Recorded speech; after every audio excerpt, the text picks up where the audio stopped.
Mismong si Pangulong Ferdinand R. Marcos Jr. naman ang umalma o umalam sa sitwasyon ng higit 1 milyong kababayan nating biktima ng mga nagdaang bagyo at habagat sa Central Luzon. Dito tiniyak niyang hindi titigil ang pamahalaan sa pagtugon sa kanilang mga pangailangan. Si Harley Valbuena live para sa 13 sa tanghali. Harley. Greg, dininig ni President Ferdinand R. Marcos Jr. ang mga ulat at hinaing na mga lokal na opisyal sa Central Luzon hinggil sa epekto ng habagat.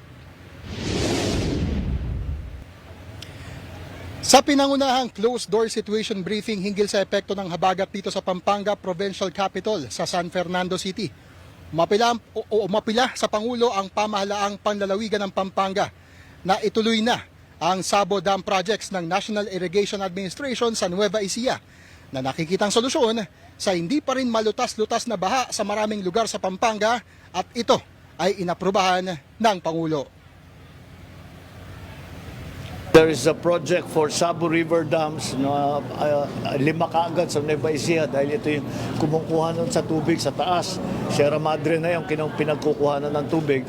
At yan ay makakatulong para bawasan ang bilis ng pagbaba ng tubig, mabawasan ang siltation at makakapag-ipon pa tayo ng tubig para gamitin for household use, industrial, for irrigation sa agrikultura.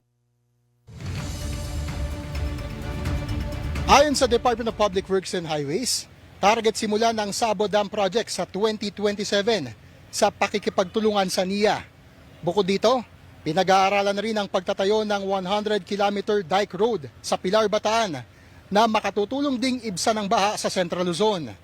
Samantala, bilang mabilisang tugon sa problema ng baha, ay tiniyak ng Pangulo na kaagad aayusin ang mga nasirang flood control structures at facilities. Magpapatuloy din ang assessment sa pinsala, lalo na sa mga lugar na hanggang ngayon ay isolated o hindi pa rin mapasok ng responders. Sa datos ng Pampanga Provincial LGU, mahigit 200 barangay ang binaha at mahigit 1 milyong individual ang naapektuhan ng habagat. Kanina ay bumisita rin ang Pangulo sa evacuation center sa Bacolor at namahagi ng cash assistance sa mga lumikas. Greg, iginit din ng Pangulo na hindi lamang ang mga palpak na flood control project ang naging problema dahil naging indikasyon din ang climate change kaya't mas malakas ang mga naranasang pagulan.